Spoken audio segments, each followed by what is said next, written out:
अस्सलाम वालेकुम नाजरीन, हमारी आज की वीडियो का मौजू है हजरत ख्वाजा गुलाम फरीद। उम्मीद करता हूँ हमारी आज की वीडियो आपको पसंद आएगी। मजीद इस तरह की वीडियोस देखने के लिए हमारे चैनल को सब्सक्राइब करें और बेल के आइकन को जरूर प्रेस करें। शुक्रिया। ख्वाजा गुलाम फरीद के हालात जिंदगी। नामवर सूफी शायर ख्वाजा गुलाम फरीद 23 दिसंबर 1345 को चाचड़ा रियासत बहावलपुर में पैदा हुए। वालिद का नाम ख्वाजा खुदा बख्श उर्फ महबूब इलाही था। आपके आबा व अजदाद फातहीन सिंध के साथ अरब से सिंध में दाखिल हुए थे। खानदान के एक मुरीद मिठन खान के नाम से कोट मिठन के नाम से एक कस्बा बाद हुआ, जहाँ पहले आपके अजदाद ने सुकूनत इख्तियार की। बाद चाचड़ा शरीफ मुंतकिल हो गए। आपकी पैदाइश भी वहीं पर हुई।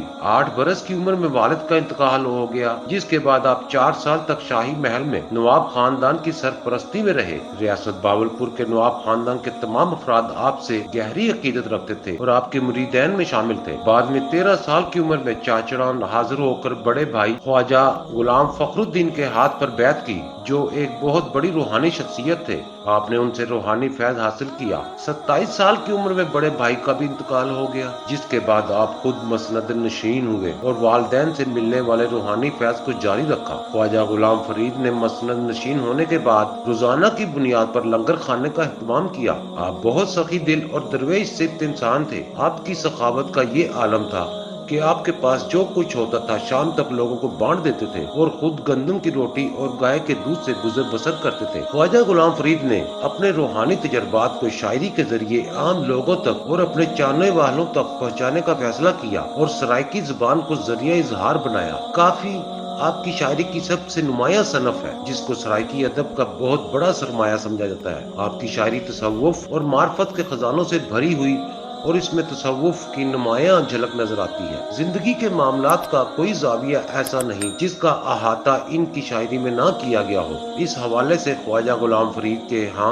फिक्री एतबार से ऐसा तनों मौजूद है जो उनके अलावा किसी दूसरे शायर के यहाँ दिखाई नहीं देता। ख्वाजा फरीद की काफियों का मुताला किया जाए तो पता चलता है कि उनके यहाँ लफ्ज व मैनी का एक और ही जहाँ आबाद है। इस तनाजुर में उन्होंने जो अलामती और इस्ताराती निजाम तख्लीक किया है, उसकी असास उनके अपने वसब पर है और इस वसैत का पूरा अक्स उनकी असलूब वो बयान की तवानाई और वरानाई के साथ उभरा है। ख्वाजा साहब के कलाम में इश्क हकीकी और इश्क मजाजी दोनों का सुराग मिलता है, लेकिन इश्क हकीकी का रंग आपकी शायरी में ज्यादा नुमाया और गालिब है। आपका नजरिया हमा ओस था और आप वहदतुल वजूद के कायल थे। प्रोफेसर दिलशाद कलांचोरी आपके बारे में लिखते हैं कि ख्वाजा साहब अमूमन हालत वजद में शेर कहते थे और जब आप पर अलहामी कैफियत तारी होती थी तो आप बड़ी बड़ी काफियां वजद की हालत में कह जाते थे। वो मजीद लिखते हैं कि हर वक्त फिक्र सुखन में रहना उनका मामूल था। हजरत अल्लामा इकबाल ख्वाजा साहब के बारे में फरमाते हैं कि जिस कौम में ख्वाजा फरीद जैसे सूफी शायर उनकी शायरी मौजूद हो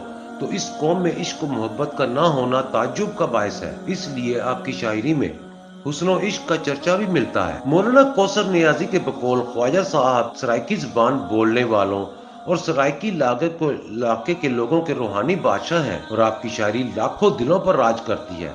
यही वजह है कि ख्वाजा साहब का कलाम अपनी शायराना लताफत के बायस सराइकी खित्ते के हर खासो आम में इसलिए यकसा मकबूल है कि इसमें जिंदगी की उम्मीद का पैगाम मिलता है। आपके कलाम के हर रंग में एक मिठास और शीरीनी पाई जाती है जो कि सराइकी सकाफत की अक्कासी करती है। आपने अपनी शायरी के जरिए न सिर्फ सराइकी खित्ते की सकाफत को उजागर किया है बल्कि मोहब्बत, अखुवत और भाईचारे का दर्स भी दिया है। ख्वाजा गुलाम फरीद का इंतकाल 23 जुलाई 1901 को 56 साल की उम्र में हुआ। हर साल 5 रबीउल सानी को आपका उर्स कोट मिठन शरीफ में इंतहाई अकीदत से मनाया जाता है और जिले सतह पर आम तातीर का ऐलान किया जाता है। आपकी शायरी तसव्वुफ और मार्फत के खजानों से भरी पड़ी है। आपकी 200 से ज्यादा काफियां मतबूआ है और दीवाने फरीद में शामिल है। दीवाने फरीद का पहला मजमुआ आपकी जिंदगी में ही शाया हो गया था, जिसमें काफियां और दोहरे भी शामिल थे। माहिरीन फरीदियात आपको सराइकी जुबान की शायरी का रूमी करार देते हैं और वो ये समझते हैं कि जिस तरह रूमी अपने इनकलाबी पैगाम के जरिए लाखों दिलों पर राज करते हैं, इसी तरह ख्वाजा साहब भी अपनी आफाकी शायरी की बिना पर